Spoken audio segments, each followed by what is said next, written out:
Pertama, kenapa kita mesti berdoa? Yang kedua, bagaimana cara berdoa yang baik, yang cepat dikabulkan oleh Allah Subhanahu wa Ta'ala. Jadi yang pertama, mengapa kita mesti berdoa? Esensi doa itu apa? Yang kedua, bagaimana cara berdoa yang sekiranya cepat dikabulkan oleh Allah Subhanahu wa Ta'ala. Dan yang ketiga, kita akan melihat ukuran pengabulan doa. Seperti apa doa itu dikabulkan. Karena nanti ada orang-orang yang tidak sadar sesungguhnya doanya sudah dijawab, tapi dia tidak menyadari itu. Bahkan merasakan doanya kok nggak dijawab-jawab gitu. Padahal Allah sudah menjawabnya. Nah, seperti apa ukuran kita mengetahui bahwa doa kita telah terjawab, atau doa kita barangkali belum dijawab, atau tidak dijawab. Apa ukuran ketiga hal itu? Itu yang coba kita turunkan di pembahasan pagi ini. Mudah-mudahan dengan itu kita nanti akan lebih pandai bagaimana cara menyikapi doa dalam hidup, seperti apa doa dipanjatkan, kapan kita berdoa, dan kita tahu, oh ini hasil dari doa yang telah kita panjatkan. Sepakat sampai di sini? Baik ya, tinggal sepakat saja ya. Kan biasanya yang nerangkan saya, nulis saya, ngapus saya sampai selesai pula. Baik, ayo kita mulai. Bismillah. Mengapa kita mesti berdoa? Kita buka dulu ibu sekalian, ya, yang di ruangan ini ataupun yang di bawah, semuanya insya Allah memiliki kemuliaan yang sama di hadapan Allah Subhanahu wa Ta'ala, sesuai dengan keikhlasannya. Ya, sesuai dengan keikhlasannya. Karena hadisnya umum sifatnya. Man salaka tariqan yaltamisu fihi ilma sahhalallahu lahu tariqan ilal jannah. Siapa yang menyiapkan dirinya menempuh perjalanan dan dia meniatkan ingin belajar pengetahuan agama walaupun sedikit, maka dia akan dapat balasan dari Allah, minimal setiap langkahnya akan dicatat meringankan langkah dia ke surga nantinya. Ya. Dan di situ tidak disebutkan khusus bagi yang di dalam ruangan masjid, lantai 2 lagi misalnya. Tidak. Ya, jadi yang di sekitaran, yang di depan semua berdasarkan niatnya, ya. Berdasarkan niat dan kuantitas amalannya. Di kuantitas itu tambah. Mungkin Ustadz belum datang, ibu ada yang berzikir, ada yang baca Al-Quran, ada yang istighfar. Itu yang nambah pahala, ya. Kalau yang pasang status, pasang kamera, ya itu saya nggak tahu. Ayo kita kembalikan sini. Pertama, Quran surah ke-7 ayat 172. Quran surah ke-7 Al-A'raf ayat 172. Kemudian setelah itu diperintahkan dalam Al-Quran surah ke-40 Ghafir ayat ke-60. Lalu kita praktekkan ini dalam keseharian kita. Saya beri contoh misalnya Quran surah ke-2 ayat ke yang paling banyak nih dibaca 201. Kadang-kadang misalnya Quran surah ke-2 ayat 286. Banyaklah. Quran surah ke-7 ayat 23 misalnya dan seterusnya. Ini bagian pertama. Bagian kedua nanti kita akan belajar bagaimana cara berdoa yang baik yang dikabulkan. Kita ambil satu, Quran ke-2 ayat 186. Kemudian yang kedua kita ambil contoh Quran surah ke-17 ayat 110. Kemudian yang ketiga kita ambil contoh yang paling dahsyat di Al-Quran surah ke-3 ayat 38 sampai 39. Ada yang belum berdoa sudah dikabulkan. Masya Allah. Ini ada di Quran misalnya surah ke-3 ayat 31. Nanti turunan amalannya misal di Quran surah 51 ayat 15 sampai dengan 18. Saya bulati yang 18-nya. Bagian ketiganya nanti kita uraikan di bagian akhirnya. Baik, kita bisa mulai insyaallah. Baik, kita bagian pertama, mari kita mulai. Saya ingin berkisah sejenak dengan menyampaikan Quran surah ke-7 Al-A'raf ayat 172. Allah berfirman, A'udzubillahi minasyaitonir rajim. Wa idz akhadha rabbuka min bani Adam min zuhurihim dzurriyyatahum wa ashhadahum ala anfusihim alastu bi rabbikum qalu bala syahidna. Ada ayatnya? Baik ya, di Quran surah ke-7 Al-A'raf ayat 172. Wa idz akhadha rabbuka min bani Adam. Kata Allah, dan ingatlah, pahamilah, pelajarilah, dalamilah. Teman-teman sekalian, ingat kalimat idz itu, idz dalam Al-Quran, termasuk dalam bahasa Arab, itu bukan sekedar mengingat. Idz itu bisa mengandung arti memahami dengan dalam, menganalisis, ya, memaknai, itu idz. Jadi bukan sekedar mengingat. Bukankah ibu kalau mengingat sesuatu berusaha mendalaminya? Ya, kalau nggak percaya saya tanya begini. Coba ibu ingat kemarin jam 5 sore ada di mana? Bukankah sekarang sedang mendalami sesuatu? Sedang mencari memori jam 5 sore kemarin ada di mana? Setelah itu dihimpun jadi sesuatu lalu disampaikan dengan terstruktur, dengan rapi. Oh kemarin saya ada di sini, di sini, di sini. Mengerjakan ini. Itu idh dalam bahasa Arab. Kalau di Al-Quran ada kalimat idh. Itu berarti bukan sekedar kita diminta mengingat, tapi juga merenung, mendalami, memahami dengan dalam. Paham insya Allah?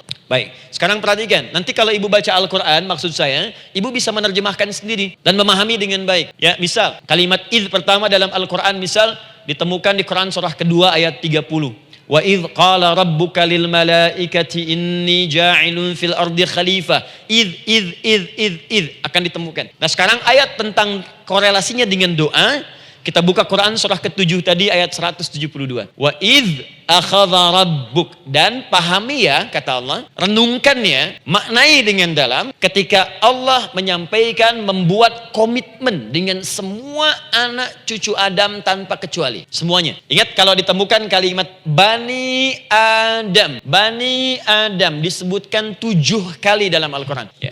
Berapa kali? 7 kali. Kalimat Bani Adam. Bani Adam. Ini menunjuk pada semua keturunan anak cucu Adam sampai selesai kehidupan. Ya, dari Nabi Adam alaihissalam, kemudian pasangannya Sayyidah Hawa alaihissalam, kemudian keduanya mulai berumah tangga, melahirkan keturunan. Diabadikan di Al-Quran surah keempat, ya, surah Ibu, ayat yang pertama. Ya ayyuhan nasu taqu rabbakumul ladzi khalaqakum min nafsin wahidah wa khalaqa minha zawjaha. Di situ kemudian ada Adam, zaujaha Hawa, ya. Wa batha minhuma rijalan katsiran wa nisaa. Dari situ turun keturunan laki-laki perempuan, laki-laki perempuan. Nanti menyebar, Bu, ya, menyebar. Ada yang ke Chicago, ada yang di Chicago, ada yang di Singaparna, ada yang di Singapura. Semua nyebar. Ya, di Sunda, dari Jawa sampai ke Sumatera, sampai Indonesia, sampai Nusantara, sampai Asia, Eropa, sedunia. Nanti penyebarannya disebutkan di Quran surah ke-49 ayat ke-13. Ya ayyuhan nasu inna khalaqnakum min dzakarin wa untha. Hai manusia, semua saya ciptakan ada 2 jenis. Kalau bukan laki-laki, itu pasti perempuan. Jadi tidak ada yang ketiga. Ingat ya? Kalau bukan laki-laki siapa? Perempuan. Jadi tidak ada misalnya, maaf, laki-laki yang keperempuan-perempuanan, yang gerakannya melambai, ya, kata-katanya terlampau lembut misal, dan tidak ada pula perempuan yang perkasa, ya, terlampau kuat misalnya, melampaui batas-batas standarnya. Jadi kalau bukan laki-laki pasti perempuan. 2 saja. Jadi kalau misalnya masih ada yang bingung, tentukan dirinya, ya. Dan lihat fitrahnya. Lihat fitrahnya. Baik. Kemudian waja'alnakum syu'uban wa qabaila. Kami tempatkan kalian mungkin beda-beda tempat. Syu'ub, beda tempat. Ya, ada yang misalnya RT, RW, kecamatan, beda kampung, beda negara, sampai seluruh dunia. Wa qabail, satu tempat itu sukunya bisa beda. Coba Ibu lihat misalnya, ya. Di daerah Sumatera saja ada berapa suku? Di Sunda paling banyak suku, gitu ya.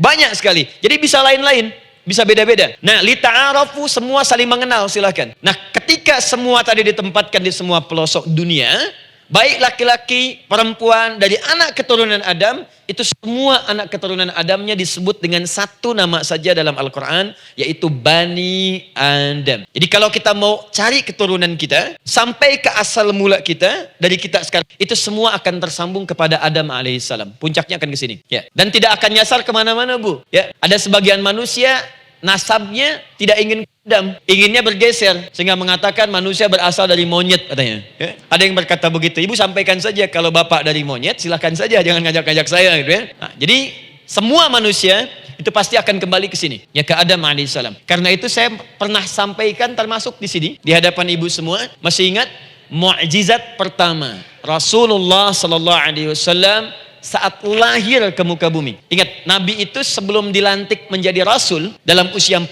tahun, turun surah Al-Alaq, itu diberikan oleh Allah keistimewaan tanda-tanda kenabian. Apa diantara tandanya? Allah perjelas nasab keturunannya sampai Nabi Adam, padahal lahirnya itu ayahnya sudah wafat. Di lahir beliau, ayahnya wafat, tapi nasabnya diperjelas sampai Nabi Adam. Sehingga jelas, orang tidak bisa menyoal. Ini orang nggak jelas nih, ya. Kan suka ada begitu, Bu, ya. Tiba-tiba datang menerangkan sesuatu. Siapa itu? Itu nggak jelas. Bahkan sekarang sering muncul statement, siapa sih Ustadz itu? Itu Ustadz nggak jelas. Ya. Nabi nggak bisa disoal karena semuanya jelas. Nasabnya jelas, keturunannya jelas, kemuliaannya jelas, ilmunya jelas. Jadi kalau orang mau menyoal nggak punya peluang. Siapa kamu Muhammad? Saya jelas keturunannya. Muhammad SAW bin Abdullah, bin Abdul Muttalib, bin Hashim, bin Abdul Manaf, bin Qusay, bin Murrah, bin Kilab, bin Ka'ab, bin Ghalib, bin Fihir, bin Malik, bin Nadar, bin Kinana, bin Khuzaimah, bin Mudrika, bin Ilyas, bin Nizar, bin Mudar, bin Ma'ad, bin Adnan, bin Addi, bin Adri, bin Muqawwam, bin Nagur, bin Tarih, bin Ya'rub, bin Yasjub, bin Nabit, bin Ismail alaihissalam, bin Ibrahim alaihissalam,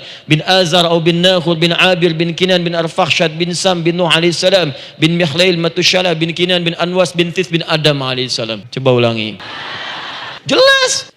Jadi orang nggak bisa nyoal, itu mukjizat ya. Keistimewaan pertama sebelum Allah kemudian angkat menjadi nabi dan rasul di usia 40 tahun. Kalau ibu ditanya, kamu jelas enggak? Jelas. Apa binnya? Bin Bani Adam. Itu bocoran dari Al-Quran. Ya, kalau ditanya keturunan siapa kamu? Adam. Tahu dari mana? Allah yang nyampaikan langsung. Apa kata Allah? Bani Adam. Jelas ya? Baik.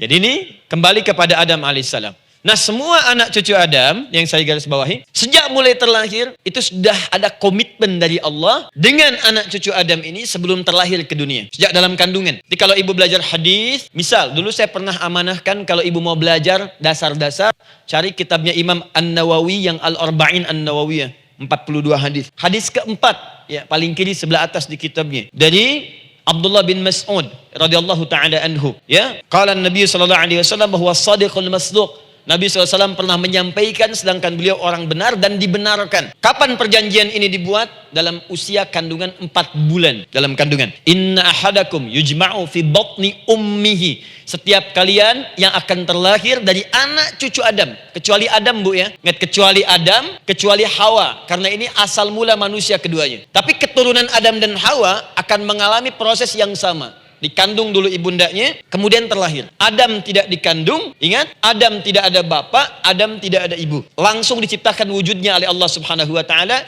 dari bahan dasar yang sama dengan manusia. Ya, karena itu saya pernah ditanya, pernah berdialog, ya, Ustaz, ini spesial Nabi Isa ini. Ya, spesial, Yesus Al-Masih Nabi Isa spesial. Karena itu diangkat sebagai Tuhan. Apa yang spesial? Kata beliau, karena ini bisa menghidupkan yang mati. Yang kedua, ini lahirnya beda dengan orang biasa. Bagaimana lahirnya? Tanpa bapak, ibu saja tanpa bapak. Mana ada manusia yang lain seperti ini? Saya bilang Adam lebih spesial lagi, lahir tanpa ibu, tanpa bapak. Kenapa nggak jadi Tuhan? Tapi kan Adam nggak bisa menghidupkan yang mati. Dengan izin Allah, maaf, Nabi Ibrahim lebih canggih lagi. Buka Quran surah kedua, ayat 260, paling kiri sebelah atas. Wa idh qala Ibrahim Rabbi arini kaifa tuhyil mauta qala awalam tu'min qala bala walakin inna qalbi. Ketika Ibrahim bermohon kepada Rabbnya, ya Allah, tolong tunjukkan kepadaku bagaimana cara menghidupkan yang mati. Kata Allah, kamu masih nggak yakin? Kata Ibrahim, saya yakinnya. Cuma supaya hati saya tenang, buktikan kepada yang lain tentang kuasamu. Kata Allah, gampang. Lalu Allah berikan kemudian satu ketentuan sama persis dengan Nabi Isa. Cuman prosesnya lebih canggih. Kalau Nabi Isa,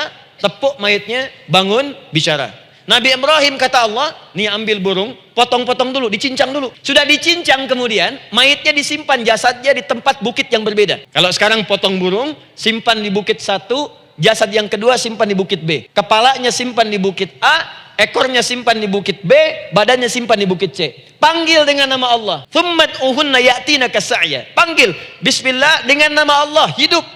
Sama persis dengan Nabi Isa. Dengan nama Allah, biiznillah, hidup. Nabi Ibrahim, biiznillah, dengan nama Allah, hidup. Menyatu semuanya, jadi satu. Kalau Nabi Isa kemudian ada yang menduga sebagai Tuhan, kenapa Nabi Ibrahim tidak angkat jadi Tuhan? Paham ya? Nah, ini menunjukkan bahwa ada pola pemikiran yang harus dikembalikan supaya benar cara memahaminya. Jelas sampai sini? Maaf saya sedikit agak lompat ya.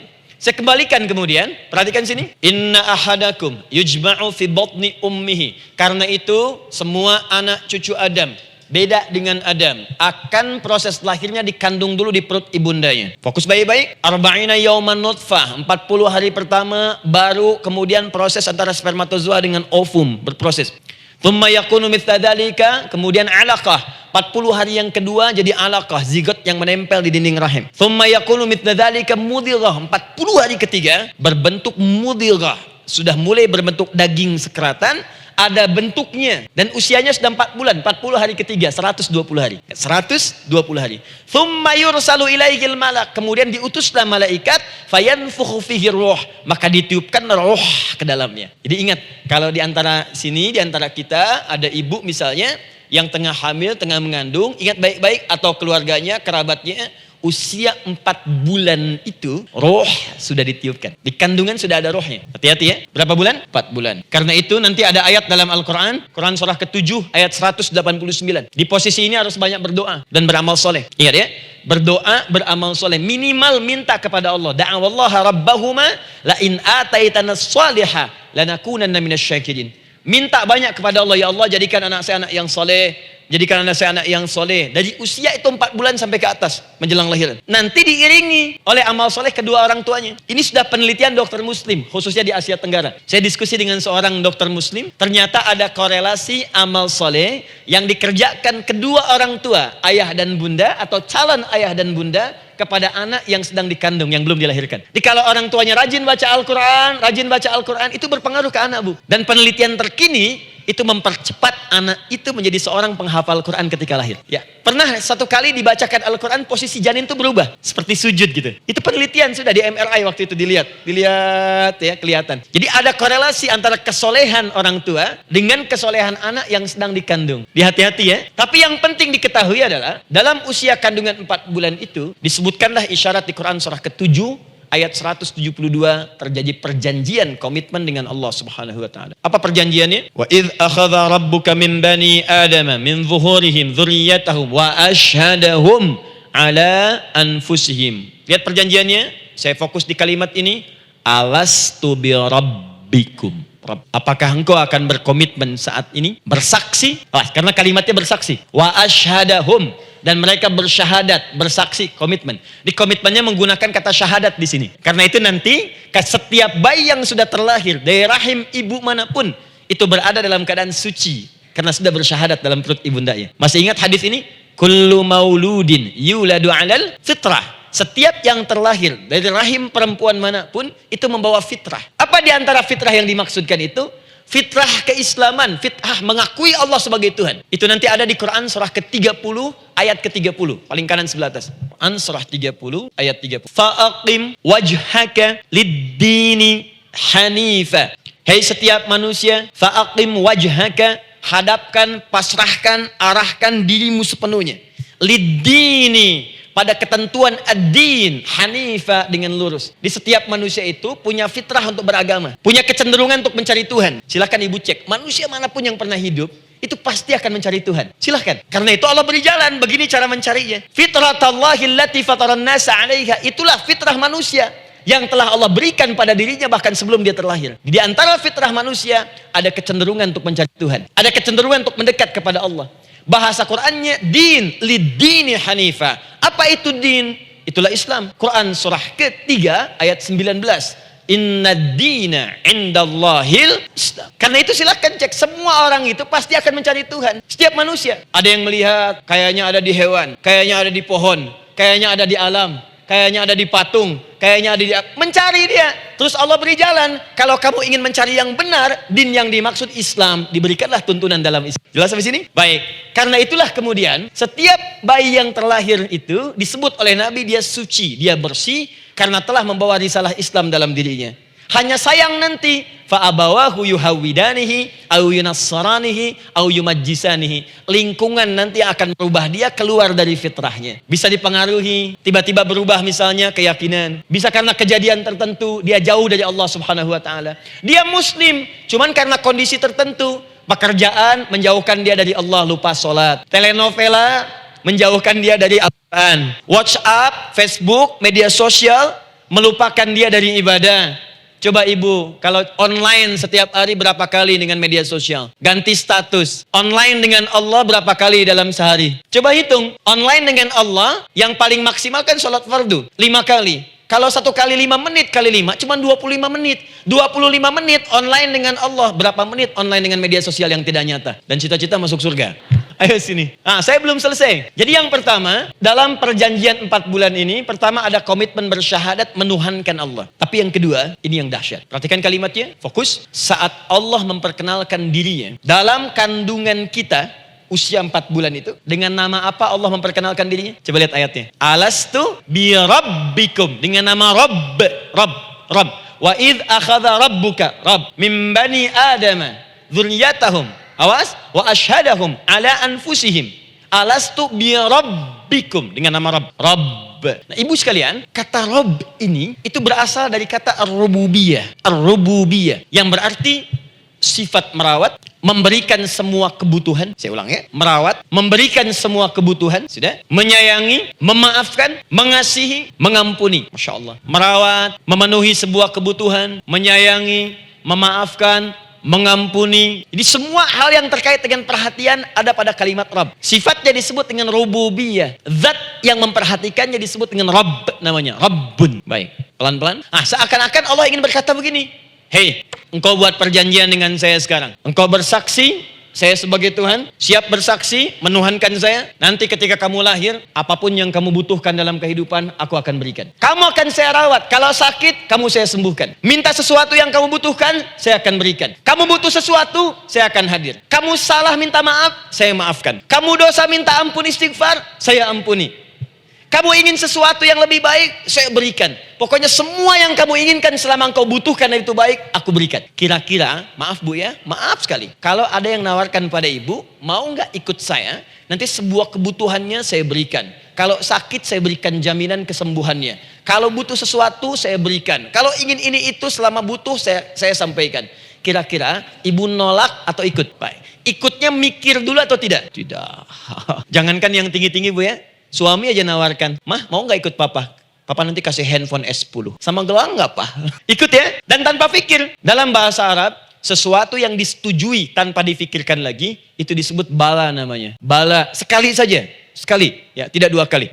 Tidak ditambah, tidak dikurangi. Ingat, kalau Allah sudah sampaikan kalimat, jangan tambah, jangan kurangi. Ya. Bala, tidak ditambah nggak, tidak disebutkan dua kali. Bala, ya. Bala itu artinya siap, ya, tanpa pikir. Karena memang nggak ada yang dipikirkan lagi. Apa yang mau dipikirkan? Semua kebutuhan dikasih, semua keinginan dikabulkan sepanjang baik. Kalau sakit ada jaminan disembuhkan, dikasihi, disayangi, salah dimaafkan. Ya, kalau dosa diampuni. Apalagi yang kurang? Nggak ada aib, nggak ada yang kurang, sempurna semua. Kita katakan bala tanpa pikir. Karena itu, perhatikan, setiap kita kemudian, ibu sekalian, datang terlahir ke bumi, mengalami kehidupan, fitrah kita setiap mendapatkan kebutuhan, kita akan menyebut nama Allah Subhanahu wa taala dengan nama yang telah dijanjikan itu. Silakan ibu cek. Bukankah ibu ketika ada kesulitan memohon kepadanya? Ya Allah, tolong sembuhkan ya Allah. Ya Allah, lancarkan ya Allah. Ya Allah, sukseskan suami saya. Ya Allah, tenangkan kehidupan rumah tangga kami. Ya Allah, anugerahkan solusi. Ya Allah, sembuhkan ibu saya. Semua minta kan? Dan dahsyatnya, ketika ibu memohon kepada Allah itu, ibu gunakan kalimat yang telah disepakati ketika Allah sampaikan kepada kita. Rabb, Rabb, Rabb. Perhatikan, kalau ibu berdoa, doa apa paling favorit? Rabbana atina fid dunya hasanah, fil akhirati hasanah, wa qina. Doa apa itu? Sapu jagat. Bu bayangkan, Nabi aja nggak tahu tuh istilah itu sapu jagat. Ibu tahu? Wah, Masya Allah, Indonesia kreatif. Luar biasa. Ada doa sapu jagat, nggak ada doa sapu nggak ada jagatnya. Ada doa jagat nggak ada sapunya. Pokoknya luar biasa lah. Ya, lihat. Bukankah kalimatnya dibuka dengan Rabb? Rabbana atina fid dunya sana. Rabbana zalamna anfusana wa illam taghfir lana wa tarhamna lanakunanna minal la yukallifullahu nafsan illa laha ma kasabat wa 'alaiha mak. Perhatikan, Rabbana la innasina Rabbana Rabb. Ini ayatnya. Sapu jagat Quran surah 2 ayat 201. La yukallifullahu Quran surah 2 ayat 286. Rabbana zalamna Quran surah 7 ayat 23. Yang ingin saya sampaikan, setiap kita butuh sesuatu, kita menyebut namanya dengan kalimat Rabb. Kenapa kita katakan Rabb? Karena Allah sendiri menyebutkan dengan kalimat Rabb. Alastu bi rabbikum, saya nanti adalah Tuhan yang akan memperhatikan kalian, menyayangi kalian. Saya Tuhan yang akan merawat kalian, memberikan semua kebutuhan. Makanya ibu tuh kalau ada persoalan nagih seakan-akan ke Allah. Ya Allah, kan engkau yang berjanji kepada saya. Engkau yang berjanji, engkau yang menepati ya Allah, karena engkau Tuhan. Kalau manusia, dia berjanji, dia yang mengingkari. Dia awali, dia yang akhiri. Tapi engkau beda ya Allah. Kenapa? Engkau berjanji, engkau yang menepati. Quran surah ketiga ayat 9. Innallaha la yukhliful mi'ad. Engkau yang berjanji, engkau yang menepati. Engkaulah awal dan akhir dari semua hal. Engkau mengatakan saya Rabb yang akan memberikan semua kebutuhan. Sekarang saya butuh ya Allah. Engkau berjanji akan menyembuhkan, sekarang saya sakit ya Allah. Engkau berjanji akan memberi solusi, sekarang saya sedang punya masalah ya Allah. Engkau berjanji akan memberikan kesuksesan, sekarang saya sedang menapaki itu ya Allah. Makanya ibu sebutkan kalimat Rabb, Rabb, Rabb, Rabb. Jadi sesungguhnya doa itu adalah fitrah dari setiap manusia karena mulai dibangun komitmen sebelum dia dilahirkan ke muka bumi. Jadi kalau kita bicara tentang doa, doa itu fitrah kehidupan bagi setiap manusia hidup. Sekaligus penanda komitmen yang membedakan antara Khalik dengan makhluk, hamba dengan Allah, manusia dengan Tuhan. Kan Allah katakan, saya Rabb ya, saya yang ngasih, saya yang Tuhan. Berarti kita yang makhluk kan, kita yang butuh kan, Allah yang memberi, kita yang butuh. Untuk membedakan mana yang butuh, mana yang ngasih, maka pembedanya adalah doa. Jadi kalau ada manusia yang gak pernah doa selama hidup, itu tandanya ada yang salah dengan kehidupannya. Karena seakan-akan dia nggak butuh Tuhan. Sebab perbedaan manusia dengan Tuhan itu sebelum lahir, salah satunya ditunjukkan dengan sifat butuh kita kepada Allah. Makanya sekaya-kayanya orang, itu pasti berdoa. Manusia paling kaya di muka bumi pun, kalau besoknya mau ada pekerjaan atau proyek, dia berdoa dulu tuh. Ya Tuhan, tolong lancarkan proyek ini. Butuh. Pejabat setinggi-tingginya, kalau sudah mau mulai kemudian ada pemilihan, kalau mulai ada kebijakan, kalau mulai ada apapun, berdoa juga. Itu tandanya butuh. Di setiap manusia itu pasti butuh dengan Allah. Karena itu kalau ada manusia yang gak pernah berdoa selama hidupnya, itu langsung mendapatkan kecaman dari Allah dan dijamin akan masuk neraka yang paling dalam. Karena seakan-akan dia sedang gak butuh dengan Allah. Saya ulang. Doa itu fitrah hidup manusia yang sekaligus menunjukkan statusnya sebagai hamba. Jadi kalau ibu update status di media sosial, mulai sekarang tuliskan hamba. Sudah. Mau sifatnya apapun tetap hamba. Ya, mau pejabat, mau orang kaya, mau cukup, mau macam-macam, mau ustadz, mau syekh, mau habib, tetap ujungnya hamba. Dan butuh penghambaan itu diwujudkan dalam bentuk doa. Muncullah Quran surah ke-40 ayat ke-60. Wa qala rabbukum, Rabb, selalu Rabb. Wa qala rabbukum ud'uni astajib lakum. Innal ladzina yastakbiruna an ibadati, awas, sayadkhuluna jahannam dakhirin. Allahu akbar. Dan Rabbmu berfirman, mengingatkan kembali kepada kalian semua, hei hamba-hambanya. Kalau ada kebutuhan, kalau ada masalah, kalau ada permintaan, kata Allah, ayo doa sama saya, minta. Kan kita sudah bikin perjanjian. Makanya Allah katakan, kalau punya masalah, Bu, berdoa, bukan mengeluh. Kalau punya persoalan, Bu, berdoa, bukan bikin status. Rasanya aku tidak sanggup. Ditulis di Facebook. Lain. Terus kalimat Allahnya pun jelas. Minta kepadaku, bukan mengeluhkannya. Kamu tidak seperti yang aku kira. Nungguin komen. Sambil masak, celing ada satu. Ece kunaon. Makin meluas masalah. Untuk abi mas sabar. Sudah. Paham ya? Jadi ini kaidah hidup yang pertama. Sebetulnya sederhana, cuman jarang digunakan gitu. Sederhana, cuman jarang dipakai. Kata Allah kan, kamu doa itu, saya kasih ketenangan. Jadi Bu, gini. Doa itu manfaatnya, walaupun solusi belum datang, tapi hati tenang. Jadi kalau mau curhat-curhat sama Allah, sampaikan, minta, mohon, berikan. Minimal tenang. Saya kasih rahasia ya, ini di antara kita saja nih. Lihat sini, saya hapus dulu deh. Masya Allah, mau ngapus sendiri, nulis sendiri, penghapus, lari sendiri. Bismillah. Oh ini ada dua ya. Baik, buka Quran surat 7 ayat 205. Quran surat 7 ayat 205. Doa itu disebut zikir di ayat itu. Jadi kalau ibu sedang berdoa, itu sedang berzikir. Wadhkur rabbaka fi nafsika tadarruan wa khifatan wa dunal jahri minal qaul. Ada ayatnya? Oke. Pakai Rabb lagi kan? Wadhkur rabbaka. Kalau engkau punya masalah, kata Allah, sekecil apapun, di rumah tangga kah, di kantor kah, kehidupan sosial kah, kata Allah, ayo sebut, minta kepada Allah, berdoa. Doa disebut dengan zikir. Zikir itu semua kegiatan yang membuat kita ingat Allah. Zikir. Baca Quran, zikir. Dalilnya Quran surah ke-15 ayat 9. Inna nahnu nazzalna dzikra. Kami turunkan Al-Quran sebagai zikir. Menghafal Quran, zikir. Quran surah 54 ayat 17, ayat 22, ayat 32, ayat 40. Walaqad yassarnal Qur'ana lidzikri. Kami akan mudahkan Al-Quran untuk diingat, dihafalkan. Zikir, sebagai zikir kepada Allah. Ibu selepas sholat, baca subhanallah, alhamdulillah, Allahu akbar, zikir. Quran surah keempat, ayat 103. فَإِذَا قَضَيْتُمُ الصَّلَاةَ فَاذْكُرُوا اللَّهَ. Maka jika anda telah tuntas mengerjakan sholat, segera berzikir kepada Allah. Sholat sendiri, zikir. Quran surah ke-20 ayat ke-14. Innani anallahu la ilaha illa ana fa'budni wa aqimis salata lidzikri. Saya Allah, kata Allah. Tidak ada Tuhan selain saya. Sembah saya. Bagaimana menyembah Allah? Tunaikan sholat sebagai zikir kepada Allah. Zikir. Di zikir, semua amalan yang mendekatkan kita dengan Allah. Doa itu satu dari bagian zikir. Tapi tahukah ibu fungsi zikir yang paling utama itu apa? Quran surah 13 ayat ke-28. Ala bizikrillahi tatma'innul qulub.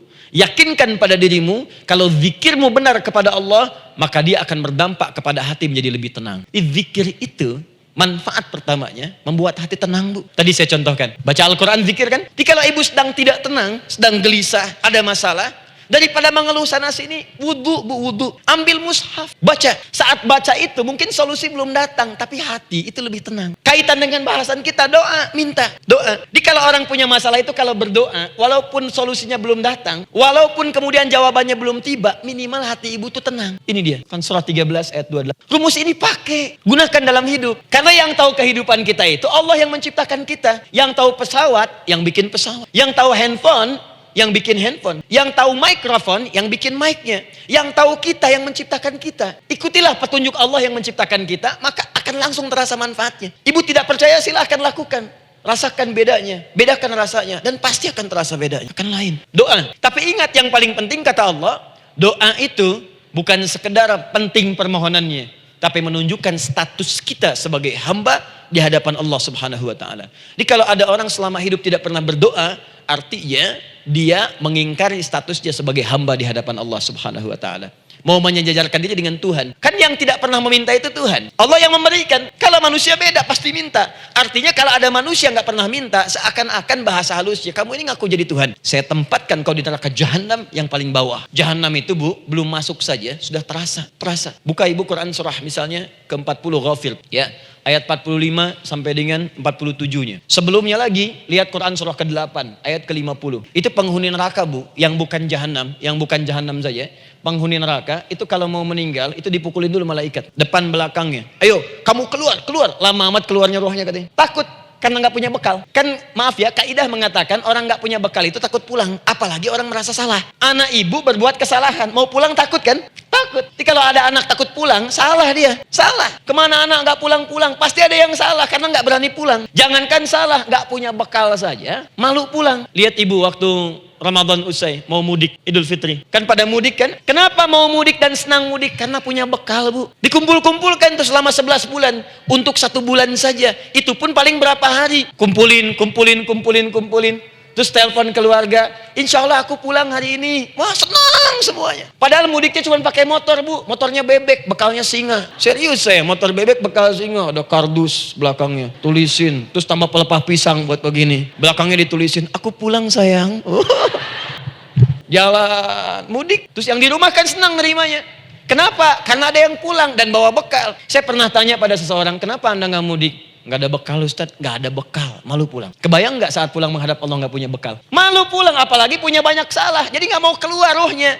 Malaikatnya geram, dipukulin sama malaikat. Pukul depannya, pukul depan. Kamu ini cepat keluar.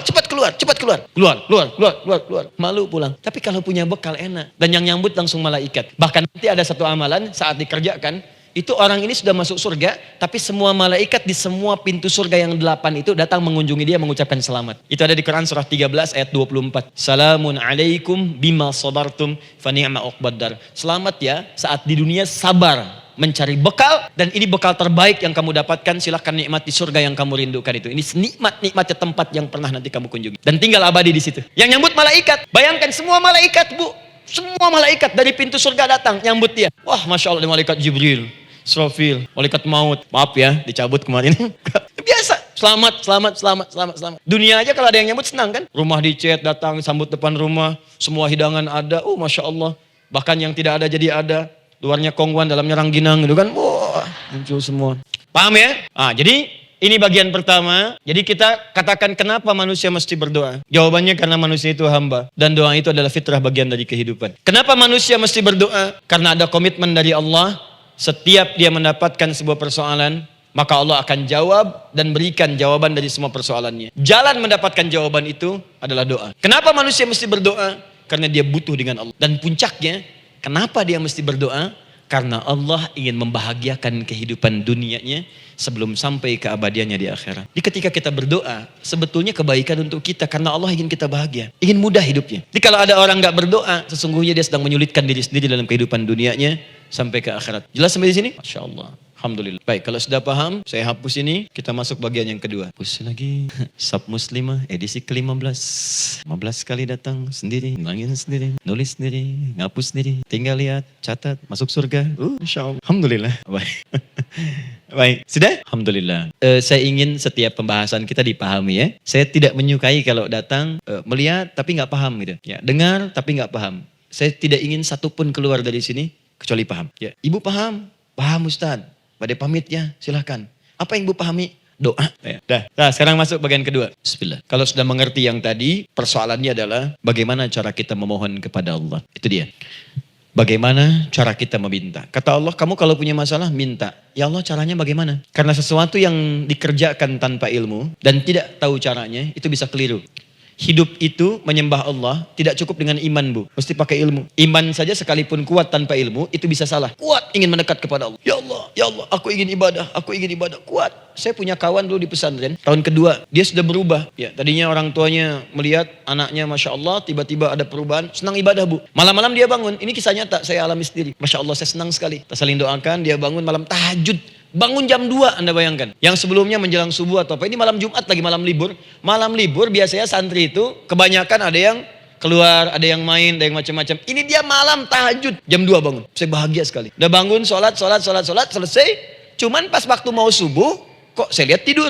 Saya bangunkan kan. Fulan, bangun. Oh iya, kata. Iya. Oh mungkin nanti mau nyusul. Saya pikir istirahat dulu. Saya ke masjid lah. Udah ke masjid dah selesai. Kita diskusi di masjid selesai. Semua pulang saya jam 7. Saya lihat masih tidur juga. Barangkali dia sudah tadi sholat mungkin di kamar. Gak sempat ke masjid karena capek. Tapi saya lihat kok posisinya gak berubah. Di situ juga. Akhirnya setengah jam saya tunggu. Saya bangunkan. Bangun. Kenapa Adi katanya? Saya kira antum belum sholat subuh ya. Adi gimana sih? Kan udah saya jama dengan tahajud tadi. Udah saya jama dengan tahajud. Jadi memang kekuatan imannya lagi tinggi, cuman ilmunya kosong. Ini yang bahaya. Besok-besok kalau orang kayak gini, sholat subuh bisa 4 rakaat. Ya. Karena itu berdoa penting, cuma kita mesti tahu caranya. Yuk kita mulai bagian pertama. Quran surah kedua, ayat 186. Paling kiri sebelah bawah. Ya? Wa idza sa'alaka ibadi anni fa inni qarib. Fokus. Kata Allah, kalau hamba-hambaku Muhammad SAW bertanya kepadamu, minta petunjuk untuk mencari-cari aku. Tuh Bu, coba lihat. Ayat doa dibuka lagi dengan kalimat hamba. Untuk menegaskan status kita. Jadi kalau ditanya, kita siapa di hadapan Allah? Makanya gak usah sombong. Jangan sombong, karena kita cuma hamba. Karena itu ketika Korun sombong, Korun tuh manusia terkaya yang pernah hidup di bumi. Hartanya Bu, ini saya kasih bocoran sedikit. Kunci berangkasnya saja, kemana-mana itu suka dibawa. Dipikul paling sedikitnya 8 bodyguard. Cuman bawa kunci berangkas saja begini. Di Korun pengen ngasih tahu, kalau ada yang pengen nyuri di tempat saya silahkan aja. Ini aja bodyguard saya ngangkat kuncinya susah. Korun. Jadi kalau Anda tidak sekaya Korun, jangan ikutan sombong, telat, gak ada kerjaan. Sudah ada yang lebih kaya. Ya. Dan apa yang terjadi? Fakhosabna kata Allah, kami telan, likuifasi, telan oleh bumi semua. Dengan kekayaannya semua habis. Jadi ketika ada seseorang yang lupa dengan statusnya sebagai hamba, maka Allah akan memberikan pelajaran kepadanya untuk taubat. Kalau nggak mau taubat juga, telan habis. Untuk menunjukkan kamu tuh bukan Tuhan, saya Tuhan. Maka jangan ikutan sombong. Kalau ada yang baru punya Ferrari, Lamborghini, Lamborghini, ya, bikin rame di jalan, cuman nggak update status, kasih tahu, maaf Mas, telat. Itu gambaran hidup. Dan ingat, setiap dibuka dengan kalimat permohonan, itu kalimatnya hamba. Hambaku. Termasuk mau minta taubat, hamba. Quran surah 39 ayat 53. Qul ya ibadiyalladzina asrafu ala anfusihim la taqnatu min rahmatillah. Katakan Muhammad pada hambaku yang merasa banyak dosa, pengen berdoa minta taubat. Kata Allah, hamba, saya terima taubatnya, hamba. Ini ya. Ini pun adab yang pertama dari Al-Qur'an, adab yang pertama, kalau kita ingin berdoa dan doa itu cepat ingin dikabulkan, maka berdoalah dengan cara menghamba di hadapan Allah Subhanahu. Jangan merasa tinggi, saya turunkan caranya. Bagaimana cara menghamba itu dengan cara yang baik? Fokus. Wa idza sa'alaka ibadi anni, Muhammad SAW, jika ada hamba-hambaku bertanya padamu tentangku, ingin mencari-cari aku. Masya Allah, Ibu maaf ya, biasanya kan kalau orang mencari Allah, ingin mendekat kepada Allah, entah itu datang ke masjid, bangun malam, biasanya motifnya cuma 2. 1, ada kebutuhan, pengen berdoa, terus dekat sama Allah. Besok mau arisan, malamnya tahajud. Anak mau ujian baru puasa, kan? Suami ada proyek, baru baca Quran, kan? Terus itu biasa itu, biasa. Jadi fitrah Bu, tumben jeng tahajud, fitrah itu biasa itu. Ya. Yang kedua, taubat dari maksiat, taubat. Seorang taubat ke masjid, bangun malam, doa, itu biasa. Jadi kalau ada seperti itu tandanya kita hamba normal manusia. Fa inni qarib, kata Allah, katakan Muhammad SAW, katakan kepadanya, janganlah mencari, aku dekat. Jangan mencari, aku dekat. Jadi Bu, ketika kita butuh Allah, langsung jawab oleh Allah, kamu mau apa? Aku dekat. Itu secara psikologi memberikan ketenangan yang paling dalam. Saya belum datang di sini sampai jam 8. Ibu tanya panitia, ustadznya mana sih? Ukti ustadznya mana? Jawaban pertama misalnya, ini belum jelas nih ustadz. Gak ada kabar. Yang kedua mengatakan, tenang saja, ustadz sudah dekat. Maka yang kedua itu lebih menenangkan kepada kita. Ketika ibu mencari, ya Allah, saya sedang ada masalah, langsung dijawab oleh Allah. Tenang, aku dekat denganmu. Mau minta apa? Itu Bu. Jadi kalau ibu sedang punya persoalan, psikologi Al-Quran mengatakan langsung rasakan Allah tuh bersama kita, dekat, menunggu kita mau minta apa. Ibu punya masalah dengan suami, ingin mengadu. Lu kata Allah, saya dekat, kamu kenapa? Ada masalah apa? Ayo minta, ayo cerita, mohon. Ibu punya masalah dengan anak, ibu punya masalah dengan tetangga, di pekerjaan, kehidupan sosial. Kata Allah, saya dekat. Nah, perasaan itu hadirkan dalam jiwa kita. Ini sekarang jarang didapatkan. Jadi kalau ada masalah itu, hal pertama yang dilakukan itu belum ingat Allah itu masalahnya. Di kebanyakan manusia itu kalau punya masalah, selalu ingin yang pertama itu solusinya. Bukan Allahnya. Kan pemilik solusinya Allah. Jadi kalau kita ingat pada yang memiliki, maka apapun yang kita minta akan diberikan. Bahkan ada orang yang saking ingatnya dengan Allah, sebelum minta, sudah dikabulkan. Itu yang dahsyat. Nah, sekarang setelah kita paham tentang kedekatan ini, kemudian kita praktekkan. Jadi Bu ya, maaf ya, ketika ibu punya masalah apapun, yang pertama diingat Allah. Allah, engkau telah berjanji, engkau pasti akan tepati. Ya Allah, sekarang aku ada persoalan. Nah, sekarang teruskan ayat. Ujibu da'watad da'i idza da'an. Ujibu da'watad da'i idza da'an. Aku pasti akan menjawab, mengabulkan setiap doa hambaku jika dia bermohon kepadaku. Saya ingin ajarkan sedikit di gramatikal bahasa Arab. Ujib itu disebut dengan fi'il mudhari namanya. Saya kasih rumus cepat Bu ya. Insya Allah kalau ibu fokus dengan rumus ini, ibu nanti bisa memahami Al-Quran dengan baik. Saya kasih satu kalimat, hafalkan baik-baik. Ini gampang kok. Anita. Ya. Anita. Sudah? Anita. Baik. Hamzah, nun, ya, ta. Satukan Anita. Kalau di dalam kalimat, ibu baca Al-Quran, di depannya ada huruf hamzah ini, atau nun, atau ya, atau tak. Maka itu rumus mudhari namanya. Gak usah dihafalkan mudharinya. Ya. Gak usah dihafalkan sampai bikin misalnya satu ungkapan, Anita istrinya Pak Mudhari. Gak usah. Gak ada kerjaan. Ya. Gak usah dihafal. Saya hanya ingin tunjukkan pemahaman. Kalau ada bentuk seperti ini punya 3 makna. Kalau dalam bahasa Inggris itu disebut present, ya, continuous, dan future. Present, continuous, and future. Sekarang, terus, sampai kapanpun. Sekarang, terus berlangsung, continuous, and future. Sampai kapanpun, di masa depan. Ini bentuknya disingkat dengan rumus ini. Anita. Di dalam konteks pengabulan doa, kata Allah, ketika saya akan kabulkan. Kalau kamu punya masalah, kamu berdoa, saya akan kabulkan. Nah, kalimat Allah saya akan kabulkan ini, bentuknya menggunakan mudhari. Ada hamzah di depannya. Ujib. Artinya apa?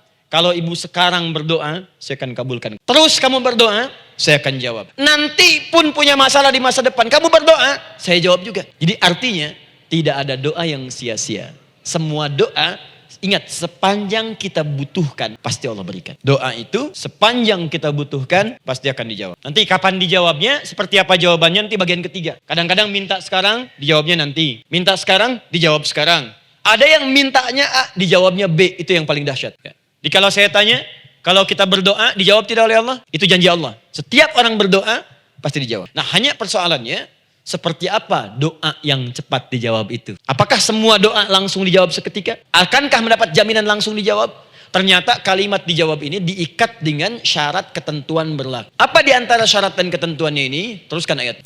Falyastajibuli. Syarat pertama. Kalau doamu ingin cepat aku jawab, falyastajibuli. Maka engkau pun harus cepat merespon setiap seruanku. Jawab seruanku dengan cepat. Doa ingin dijawab oleh Allah. Maka kata Allah, kamu pun harus menjawab setiap seruan. Jawab seruan Allah. Ayo respon. Adil. Maunya dapat gaji aja, kerja nggak mau. Ya? Apa ibu pikir duduk manis, santai di ruangan tengah? Tiap bulan suami datang berikan uang belanja? Belum tentu. Kalau sikap tidak bagus, ya interaksi tidak mulia, maka belum tentu itu didapatkan. Maka syarat pertama kata Allah, kalau doamu ingin cepat aku jawab, maka setiap aku seru, cepatlah engkau kemudian kerjakan dan jawab. Jadi ternyata seruan Allah itu terkait berkelindan dengan pengabulan doa. Jadi ketika ibu diseru oleh Allah, diminta diperintahkan sesuatu oleh Allah, sebetulnya itu kunci untuk mendapatkan jawaban doa kita, Bu. Dipanggil kita, ayo cepat datang ke sini. Mau minta apa? Minta, saya kasih. Apa di antara kunci doa itu, Ustaz? Yuk kita lihat. Adalah jawaban dari seruan Allah.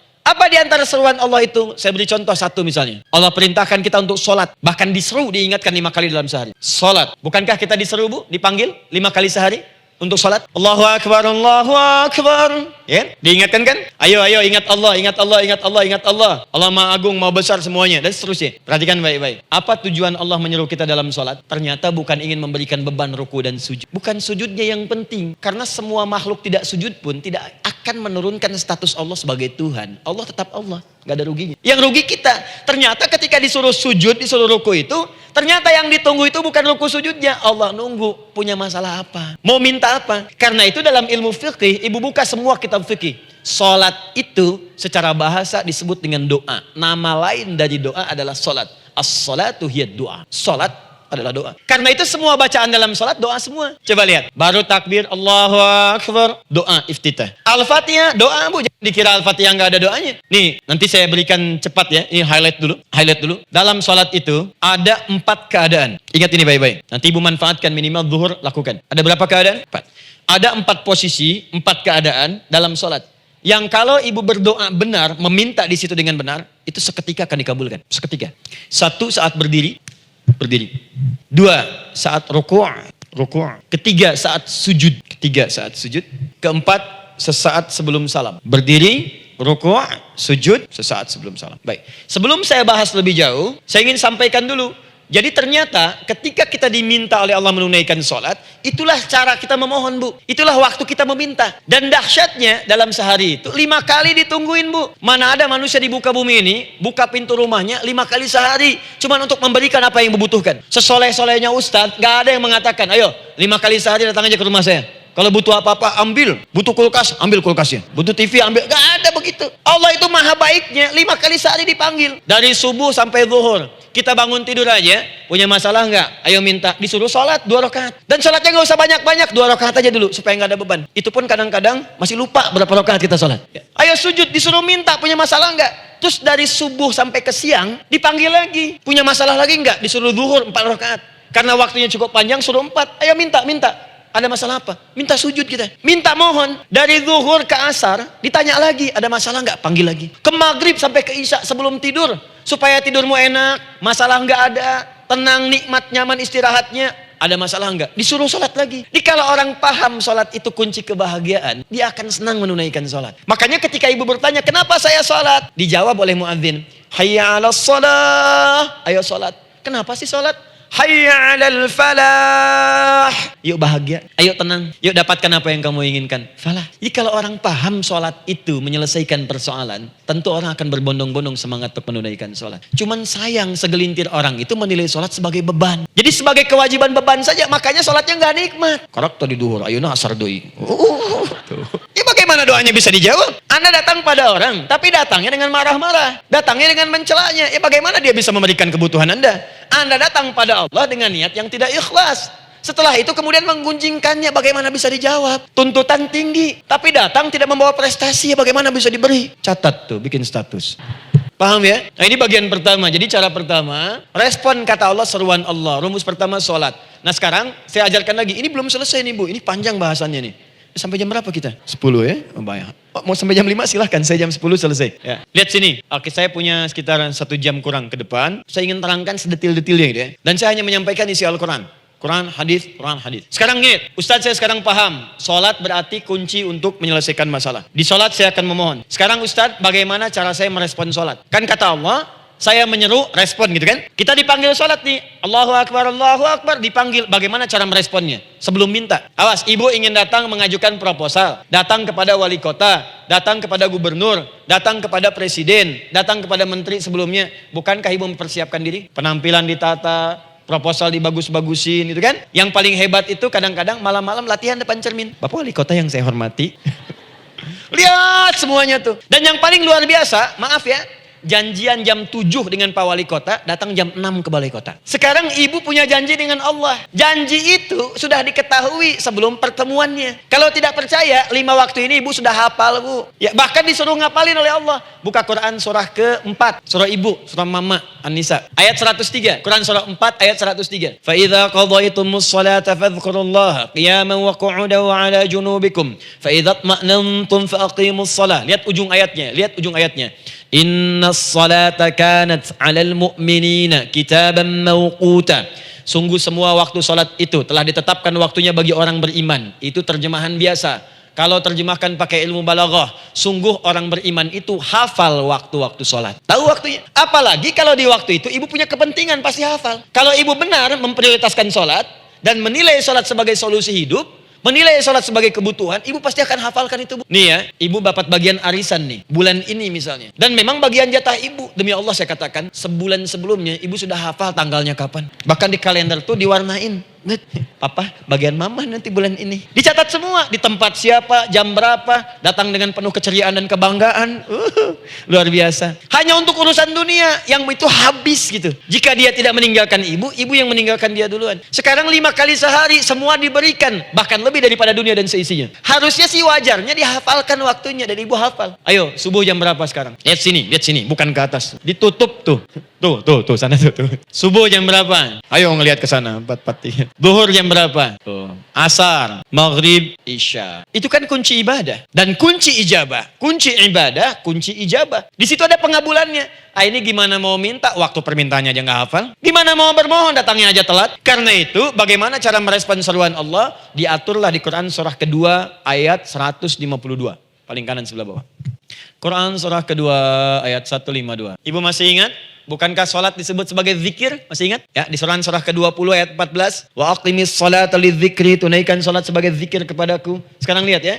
Lihat ketentuan Allahnya. Kalau ibu dipanggil untuk sholat, dipanggil untuk zikir, cepat respon. Ibu cepat respon, Allah pun akan cepat merespon permintaan ibu. Lihat kalimatnya. Fadhkuruni azkurkum. Fadhkuruni azkurkum. Kalian mengingat saya, maka saya pun akan ingat dengan kalian. Kalian zikir kepada saya, ingat saya, kata Allah, maka saya pun akan ingat kalian. Di antara makna zikir, salat. Kalau ibu salat mengingat Allah dengan cepat, maka Allah pun akan cepat mengingat kita. Contoh, saya ambil waktu subuh misalnya. Di Bandung 4-3-3. 4-4-3. Oh, lihat kesan lagi terjadi perbedaan pendapat. Ya, ada yang 4-3-3, ada yang 4-3-4, ada yang 4-3-5, dan seterusnya. Yang ambil tengah-tengah lah, 4-3-5 misalnya. Orang 4-3-5. Lihat sini, fokus.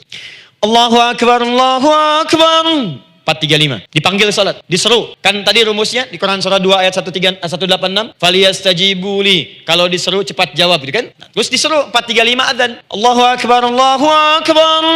Begitu diseru, ibu langsung datang. Ya Allah, sudah adzan, seruan nih, saya siap-siap. Saya ingin minta sesuatu. Nah, orang yang datang saat dia diseru Allah, dia pun datang kemudian untuk menyerunya, maka Allah pun akan menjawab apa yang ia mohonkan saat ia bermohon kepadanya. Perhatikan, dipanggil oleh Allah lewat suara muadzin. Allahu Akbar, dia merespon cepat, siap salat. Maka dia pun ketika memanggil Allah, seketika Allah pun akan jawab padanya. Sesuai dengan kadar responnya. Dipanggil saat itu, dia menjawab. Maka Allah pun akan ingat kepadanya hanya saat dia memanggil saja. Di saat panggil, diingat. Panggil, diingat. Jelas? Nih yang hebat. Dipanggil 4-3-5. Allahu Akbar, Allahu Akbar. Dia sudah ingat dari sejak jam 3:45. Dia bangun jam 3. Bisa. Padahal belum dipanggil. Datang. Bahkan Masya Allah. Melakukan warming up dulu. Tahajud, istighfar, baca Al-Quran. Sebelum dipanggil. Masya Allah, Bu. Ibu mau datang misalnya ke istana.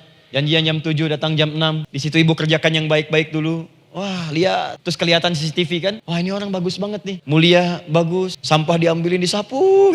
Kelihatan. Itu ibu belum datang pun udah dipanggil duluan. Ada orang yang belum dipanggil sudah datang menghadap Allah. Tahajud dia, zikir dulu, istighfar dulu. Ini orang, maaf ya, walaupun dia belum memanggil Allah, Allah sudah menyelesaikan semua persoalan. Di orang-orang yang selalu ingat kepada Allah, walaupun Allah dalam waktu tidak memanggilnya, maka Allah akan mengingatnya sekalipun orang ini belum bermohon kepadanya. Maka ibu nanti akan temukan orang-orang yang langsung diselesaikan persoalannya oleh Allah bahkan sebelum dia bermohon kepadanya. Ada orang yang seakan gak punya masalah, Bu. Bukan gak punya masalah, sebab setiap dia punya masalah, masalahnya diringankan oleh Allah. Seakan-akan gak ada beban. Ini indah hidup. Enak. Butuh sesuatu, sebelum nyari, datang. Ada persoalan, senyum dikit, selesai. Orang macet mengeluh, bikin status, dia macet malah senang. Dan hatinya dilapangkan oleh Allah. Bayangkan ada janji rapat jam 9, setengah 9 masih macet. Diprediksi di Google akan sampai 2 jam lagi. Yang lain mengeluh, telepon sana, telepon sini, ini. Dia nggak aja, lapang aja. Alhamdulillah ya Allah kasih macet.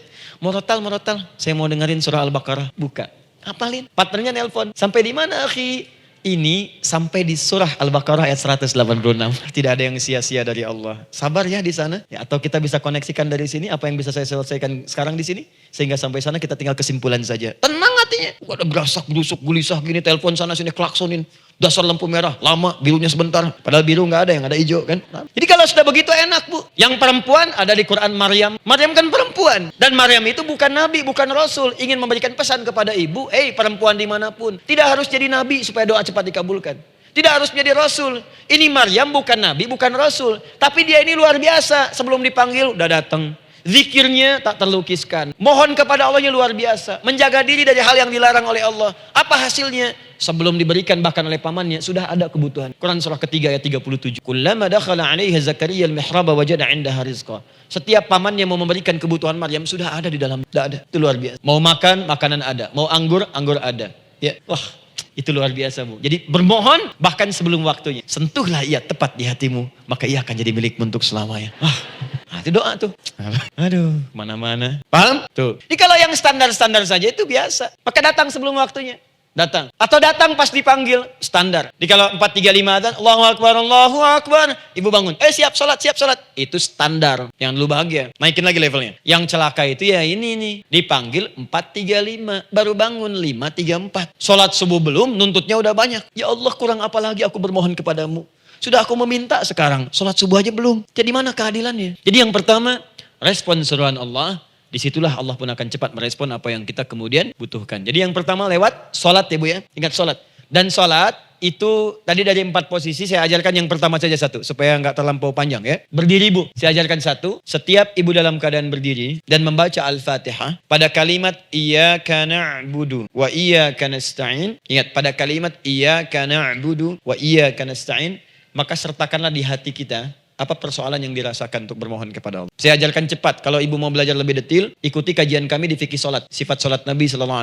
Nanti saya terangkan semua dalilnya. Insya Allah sepanjang yang saya ketahui. Baik, dasarnya ini. Dasarnya Quran surah ketiga ayat 38 sampai 39. Dan dikuatkan nanti di hadis qudsi. Ibu kenal Nabi Zakaria? Ya kenal ya. Ya selamat lah Bu. Alhamdulillah. Episode ke-15 kenal Nabi Zakaria. Luar biasa.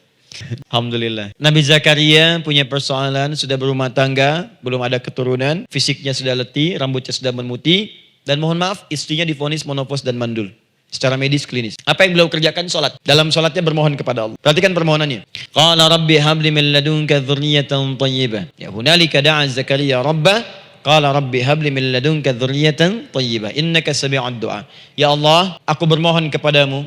Anugerahkan aku keturunan. Semua mengatakan aku gak mungkin punya keturunan. Hanya engkau yang tidak punya batas dalam pemberian. Engkau pasti mendengar doa saya. Kalau pada yang maha mendengar tidak mengabulkan juga, lantas kepada siapa lagi aku mesti memohon. Doa ini dipanjatkan oleh beliau dalam keadaan sholat. Sedang berdiri dalam sholatnya. Jadi ibu maaf ya, tolong jangan salah berpikir. Semua nabi dan rasul, orang soleh sebelumnya itu sholat. Cuma kita lebih sempurna gerakan dan jumlahnya. Sempurna. Orang dulu sholat. Nabi Musa sholat. Quran surah 20 ayat 14. Nabi Isa sholat. Quran surah 19 ayat 31 sampai 33. Nabi Ismail salat. Quran surah 19 ayat ke-55. Semua salat. Salat. Nabi Zakaria saat punya masalah salat. Dalam berdirinya minta dalam salatnya. Dari mana Ustadz taunya beliau minta dalam berdiri dalam salat? Ayat 39-nya baca. Quran surah ketiga ayat 39. Fanadatul malaika, maka doanya itu dijawab oleh Allah. Datang malaikat menyampaikan jawaban. Wa huwa qaimun yusalli fil mihrab. Sedangkan beliau masih berdiri dalam sholat di mihrab. Masih berdiri dalam sholat. Di dalam sholat itu minta. Makanya semua bacaan sholat itu permintaan isinya. Dan dikabulkan oleh Allah. Anallaha yubashshiruka bi Yahya. Allah kasih kabar gembira. Engkau akan punya anak. Langsung namanya dari Allah Yahya. Artinya hidup. Yang mustahil menurut manusia. Lahir dari rahim seorang perempuan yang divonis monopos dan mandul menurut medis. Kata Allah tidak ada yang mustahil bagiku. Lahir dan hidup dia. Yahya. Kapan terjadinya? Sedang sholat.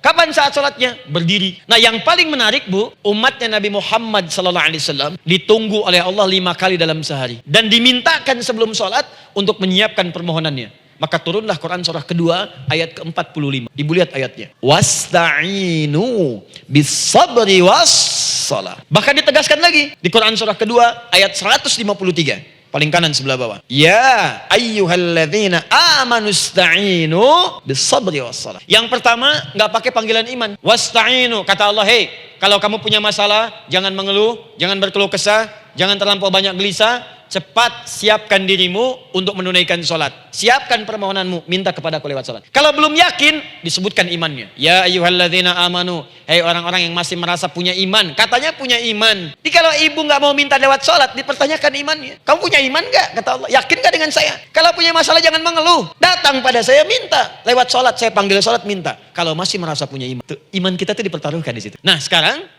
saya berikan rumus bahasanya. Allah memanggil kita dengan bentuk jama, perintah jama. Wasta'inu, wasta'inu. Itu bentuk perintah.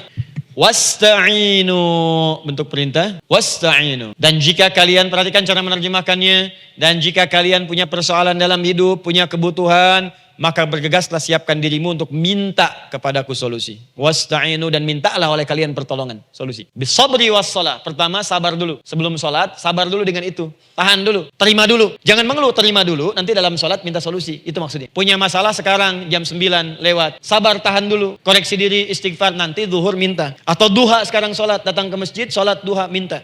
Tahiyatul masjid minta sekarang. Sabar. Ini sabar, terima dulu. Jangan mengeluh, sabar. Ingat, terima, sabar. Karena Allah mustahil memberikan ujian masalah kalau kita tidak sanggup menerimanya. La yukallifullahu nafsan illa.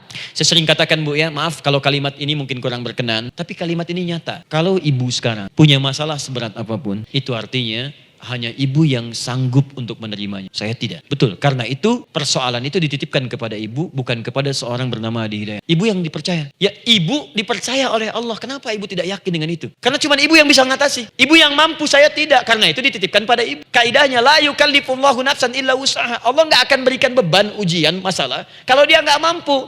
Artinya kalau saya nggak mampu, saya nggak dikasih. Ibu mampu, ibu diberi. Jangan mengeluh. Kenapa mesti saya ya Allah? Aku mampu. Ya Allah, why me? Why not? Kamu yang bisa. Nah sekarang, wassalah setelah terima itu. Tapi juga jangan terlampau kepedean. Memang cuma saya yang mampu ya, bikin status. Kemudian sholat, kita akan katakan ya Allah, Engkau perintahkan saya untuk minta tolong. Sekarang saya akan minta kepadamu. Lalu kita katakan, maaf ya. Ya Allah, saya sekarang punya masalah. Saya ingin bermohon kepadamu. Saya ingin minta kepadamu ya Allah. Saya mohon ya Allah. Maaf Bu ya, maaf ya. Sebentar. Ibu kalau punya masalah sedikit atau banyak? Banyak. Yang punya masalah ibu saja atau anak juga punya masalah? Kadang-kadang, bukankah anak yang punya masalah ibu yang minta? Bukankah suami yang punya persoalan ibu yang bermohon? Kan? Karena itu, kalau kita ingin memohon kepada Allah dengan persoalan yang kompleks mewakili yang banyak, maka pertama, kalimatnya diawali dengan huruf na.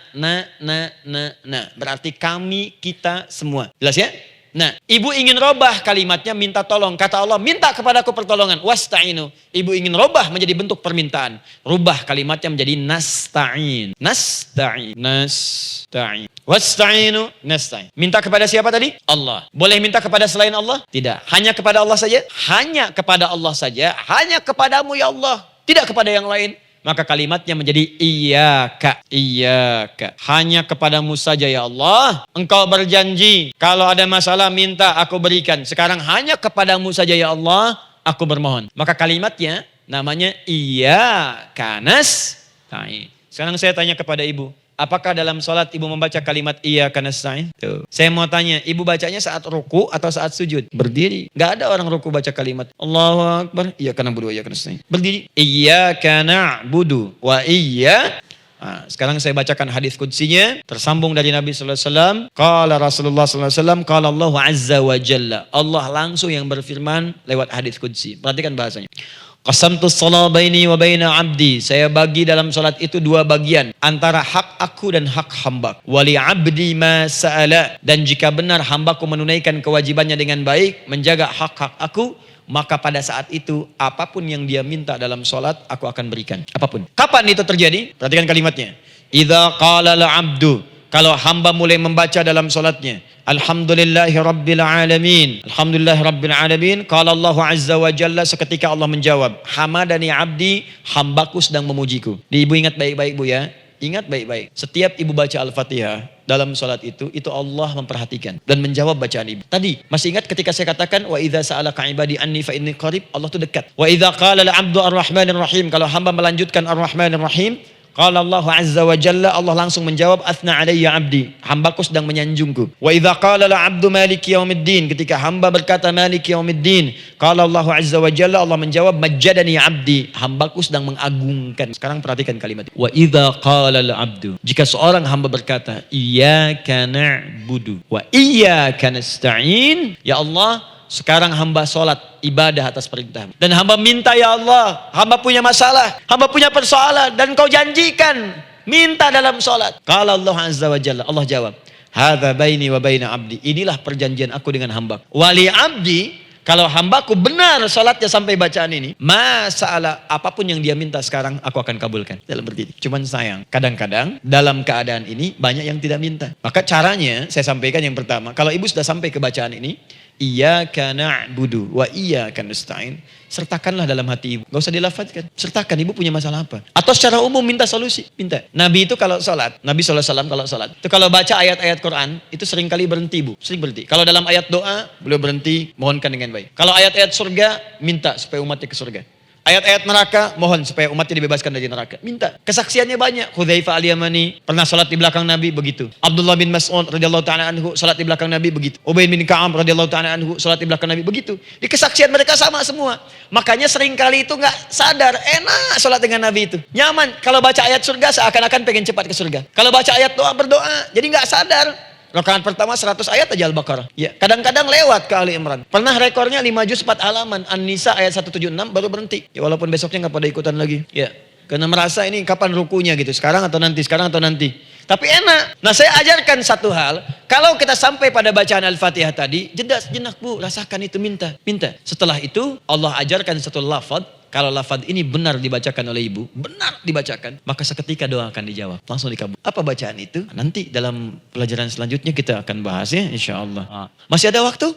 Oh ya, kalau masih kita bahas ya. Masih.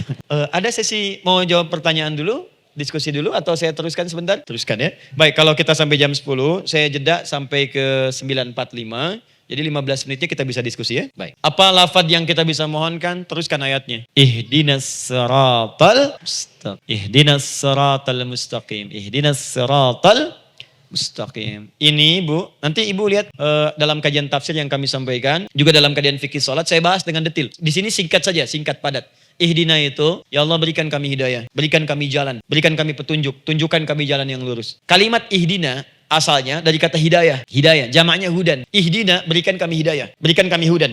Kalau tunjukkan kami jalan yang lurus, itu terjemahan Bu, terjemahan. Kalau ibu ingin makna tafsir per huruf, per kalimat, bahkan per harokat, itu semua ada maknanya. Karena semua kalimat Quran itu mukjizat. Ihdina dari kata hidayah, hudan, berikan kami hidayah. Hidayah dalam bahasa Arab itu banyak maknanya. Bisa solusi dari semua persoalan. Bisa jalan menuju kemudahan, bisa kesuksesan, bisa petunjuk, banyak. Kalau dikumpulkan namanya hudan. Hudan. Makanya Al-Quran disebut hudan karena di Quran ada semua. Solusi ada, petunjuk ada, kemudahan ada. Dzalikal kitabu la raiba fi hudal. Al-Quran hudan. Syahrul Ramadan alladzi unzila fihi al-Quran hudan linnas. Isi Quran semua hudan. Di situ ada solusi, di situ ada petunjuk, di situ ada kemudahan.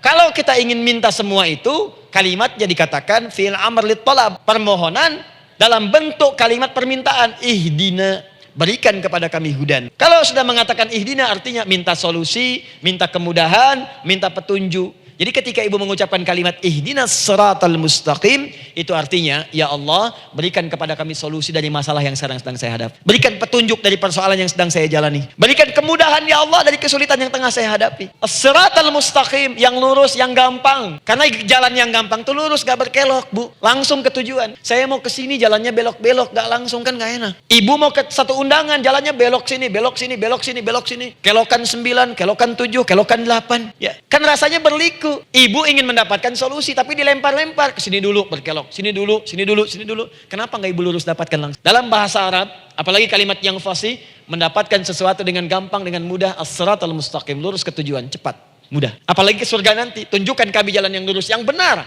hak dari Allah dan mudah didapatkan. Itu maksud. Ini bukan sekedar tunjukkan jalan yang lurus, solusi yang mudah, yang gampang, yang cepat. Paham di sini ya? Seperti orang-orang dulu mendapatkannya. Siratal ladzina an'amta 'alaihim. Seperti orang dulu mendapatkan semua kenikmatan ketika mereka bermohon kepadamu ya Allah. Siapa mereka? Ada 4 golongan disebutkan di Quran surah keempat ayat 69. Ada para nabi, orang-orang jujur siddiqin, para syuhada dan orang-orang soleh. Ya, wa may yuti'illaha wa rasul fa ulaika ma'al ladzina an'ama Allahu 'alaihim minan nabiyyina was-siddiqina wasyuhada was-sholihin. Para nabi dulu berdoa, ya Allah, saya ada masalah dikabulkan. Kita minta ya Allah, sekarang saya berdoa, tolong kabulkan seperti nabi-nabi dulu dikabulkan. Nabi Ayub sakit berdoa dikabulkan. Kita sakit dikabulkan. Nabi Ibrahim ada ujian dikabulkan.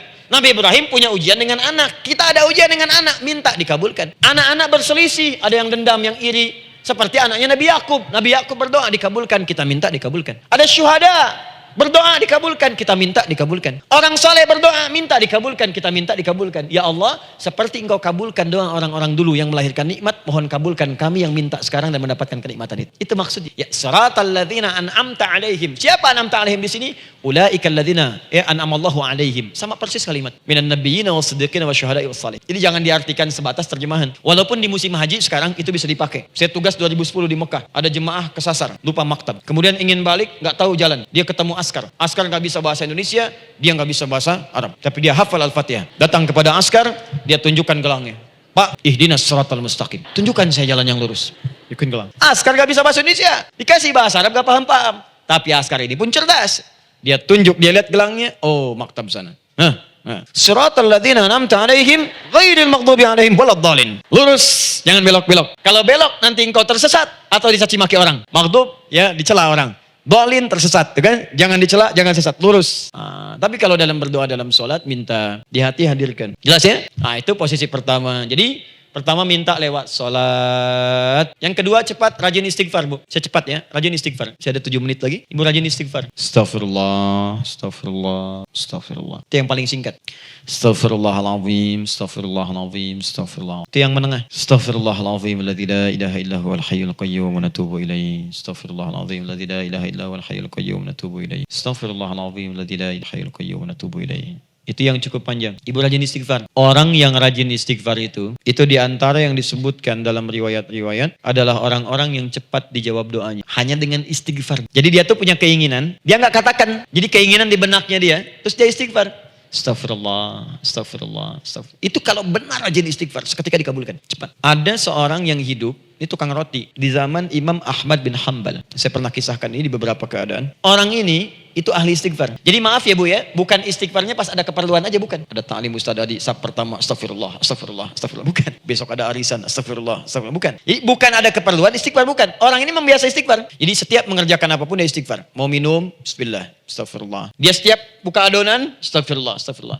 Nah satu ketika Imam Ahmad itu nggak tahu kenapa pengen datang ke daerah itu. Ya kalau misalnya ibu tinggal di Cicahem, misalnya kan Imam Ahmad tiba-tiba pengen ke Cicahem aja. Terus karena lelah, mampir ke masjid, istirahat di dalam masjid. Tiba-tiba kata penjaga masjidnya, DKM-nya, marbotnya, ya Syekh, idhab, pergi, nggak boleh tiduran di sini. Kata Imam Ahmad, saya kan cuma numpang istirahat, nggak boleh keluar. Dan dia nggak tahu kalau itu imam besar. Dan Imam Ahmad itu sudah populer Bu, sangat famous, familiar. Cuman orang kan nggak pernah lihat wajahnya. Dulu kan nggak ada Facebook, nggak ada Instagram, nggak ada handphone, nggak ada apa-apa. Jadi kalau orang terima Ahmad, ya Ahmad aja kemana-mana. Oh, no, Imam Ahmad, imam besar, Imam Syafi'i, imam besar. Tapi nggak pernah lihat. Sekarang kan udah kelihatan, ya, udah kelihatan. Sekarang banyak. Makanya orang dulu itu senang begitu tahu, dikasih tahu, Nabi aja ke Madinah Bu, nggak ada yang tahu kalau itu Nabi Muhammad kalau belum pernah lihat. Karena beliau di bawah, Abu Bakar di atas. Abu Bakar kan naik kan, untanya Nabi. Nabi Muhammad pas di bawah gantian tuh di jalan. Orang mengira yang di atas unta Nabi Muhammad. Padahal Nabi Muhammad yang jalan kaki, nggak kelihatan. Makanya responnya bola ketika tahu Nabi, senang luar biasa. Minta doa, minta ini, minta itu. Orang sekarang tidak, karena sering banyak lihat di TV media sosial, begitu ketemu minta foto.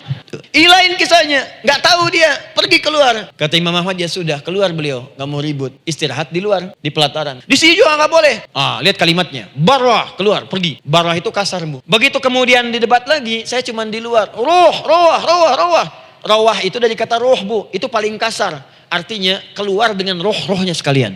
Rohnya pun jangan di sini. Ya. Jadi kalau ibu nanti di Masjidil Haram misalnya kan, ada kalimat itu artinya kesel Bu askarnya. Ya, keluar. Misalnya idzabi enti, nggak mau, saya mau di sini. Ya, barwa pergi. Sampai ke roh dengan rohnya.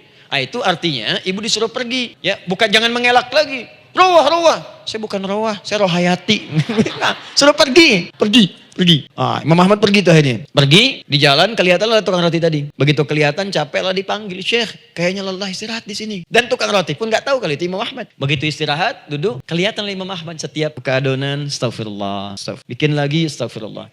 Imam Ahmad tahu faidah itu. Tapi ingin menguji si tukang roti ini, ditanya, ya akhi, kamu ini kenapa setiap Anda menanam adonan itu, tepung itu, Anda mengucapkan istighfar, astagfirullah. Perhatikan jawabannya. Wallahi demi Allah, tidak pernah saya beristighfar dalam setiap aktivitas saya, kecuali Allah selalu mengabulkan doa yang saya mohonkan. Di setiap minta, astagfirullah, itu dikabulkan. Cuman satu yang sampai sekarang belum terkabul. Apa itu kata Imam Ahmad? Saya ini selalu bermohon kepada Allah, ya Allah, mohon sebelum saya wafat atau setelah ia wafat, pertemukan saya ya Allah dengan Imam Ahmad bin Hanbal. Sebelum saya yang wafat atau wafat Imam Ahmad. Kata Imam Ahmad, astagfirullah, Allahu Akbar. Itu mungkin yang memperjalankan saya kemari.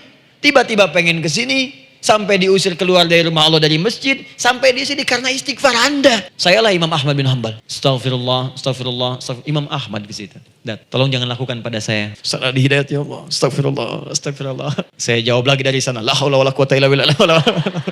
Ini istighfar. Nah, kapan istighfar yang baik? Istighfar yang baik dilakukan setelah tahajud sebelum fajar. Saya ulang ya. Setelah tahajud sebelum fajar. Dalilnya Quran surah ke-51 ayat 18. Baca dari ayat 15 sampai 18. Jadi ibu kalau mau seperti itu, rajin tahajud dulu bu. Tahajud. Setelah itu biasakan istighfar. Itu latihan dulu, itu baru latihan. Ingat ya, istighfar menjelang fajar di waktu sahar. Itu baru latihan. Astagfirullah, astagfirullah, astagfirullah. Nanti kalau sudah banyak latihan, ibu akan refleks. Mau duduk masuk mobil, astagfirullah. Duduk mau makan, astagfirullah. Ya, kadang-kadang ibu mau ambil handphone, astagfirullah. Itu refleks di lisan kita keluar. Ahli istighfar itu gak direncanakan keluar di lisannya. Astagfirullah, astagfirullah, astagfirullah. Kalau sudah seperti itu, berbahagialah. Karena apapun kadang ibu inginkan, sepanjang itu ibu butuhkan, seketika dikabulkan. Ya, yang ketiga, yang terakhir. Sudah 945, boleh sedikit? Ya, yang terakhir ya. Terakhir. Jangan khawatir, setelah ini selesai.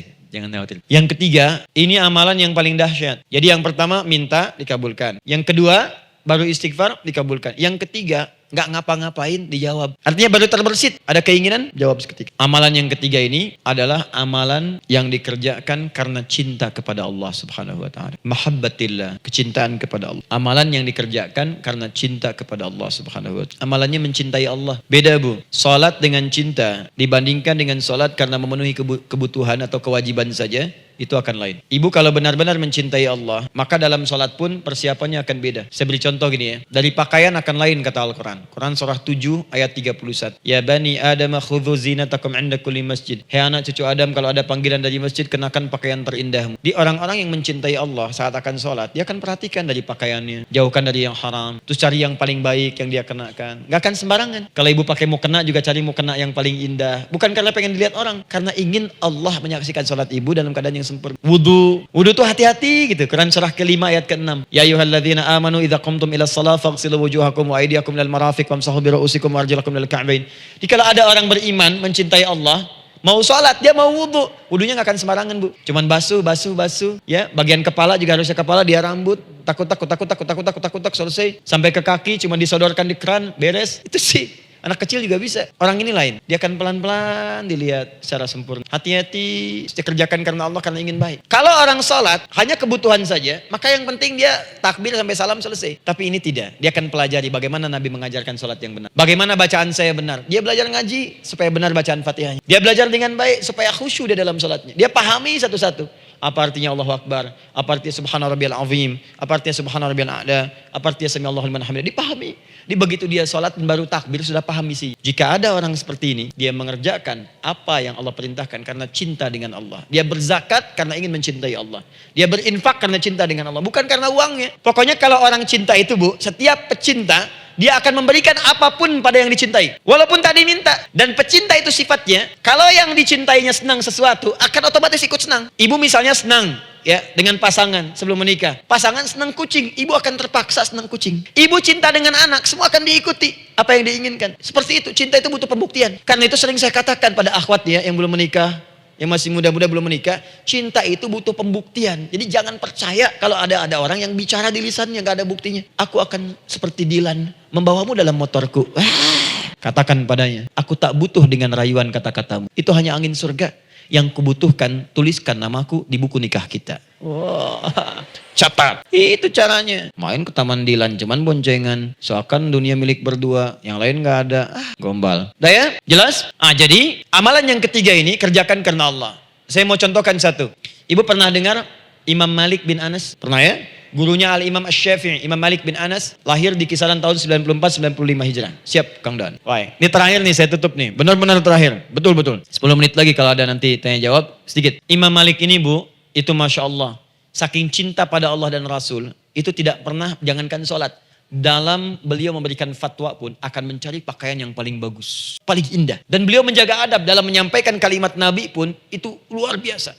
Sampai satu kali pernah pakai jubah bagus, indah. ada lebah menyengat di kepalanya, sedang menyampaikan hadis. Saking hormatnya terhadap hadis Nabi, lebah itu dibiarkan menyengatnya. Nggak mau memutus kalimat Nabi, hadis Nabi, hanya untuk mengusir lebah. Dibiarkan sampai tersengat. Apa yang Allah berikan kepada beliau? Allahu Akbar. Satu kali singkat, berdiskusi dengan muridnya Imam Asy-Syafi'i. Kata Imam Asy-Syafi'i, ya guru, setahu saya rizki itu dicari dulu, baru dikasih. Imam Malik lebih tinggi ilmunya pada saat itu. Beliau tahu ada 8 jenis rizki. Ya Syafi'i, ada rizki yang tidak perlu dicari, Allah berikan. Wah, berdebat tuh sampai berpisah. Setelah itu secara singkat Imam Asy-Syafi'i lewat di kebun anggur sedang panen anggur besar. Tiba-tiba tergerak untuk membantu, datang ke situ bantu. Begitu selesai dikasih hadiah anggur banyak, besar-besar, indah, enak, gitu kan? Ketika diberi itu langsung senang beliau. Bukan karena anggurnya, karena merasa pendapatnya benar. Jadi begitu bekerja baru dapat. Dibawalah anggur ini diberikan pada gurunya. Perhatikan adabnya terhadap guru. Jadi kalau ibu adabnya bagus pada guru, keberkahan dapat, ilmunya pun menghunjam di jiwa. Imam Syafi'i nggak merasa benar,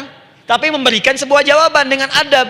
Guru, tadi itu ada panen anggur, saya mencoba membantu. Begitu saya bantu dikasih anggur, dikencangkan kalimatnya. Begitu saya bantu dikasih, dibantu dulu baru dikasih. Kalau saya nggak bantu, saya nggak dikasih. Apa jawab Imam Malik? Imam Malik tersenyum, tertawa. Tabassama dhahika. Masya Allah, Syafi'i bahasa kita. Tadi itu saya keluar mau ngajar, siang-siang terik begini saya kepikiran, ya Allah, kalau makan anggur yang enak-enak, enak banget sekarang ini. Ada anggur sekarang. Tuh. Murid berikhtiar, guru mendapatkan hasil. Setelah itu Asy-Syafi'i naik dan jadi bintang di zamannya sampai kekinian pun luar biasa. Dan mendapatkan barakah gurunya seperti gurunya dapatkan, muridnya pun meraihnya. Itulah 3 cara bagi kita untuk bermohon kepada Allah. Jika ingin dipercepat oleh Allah, bisa lewat salat, bisa lewat istighfar, bisa juga dengan menciptakan amalan-amalan, atau mengikuti amalan-amalan yang dicintakan atau ditujukan untuk mencintai Allah Subhanahu wa taala. Ibu bisa paham ini? Baik. Kemudian berdoa. Tapi yang jadi masalah, Ustadz, ketika berdoa kok belum dikabulkan juga? Apa ciri doa dikabulkan? Seperti apa kita tahu doa kita dikabulkan? Itu mungkin kita bahas di episode yang berbeda, insya Allah.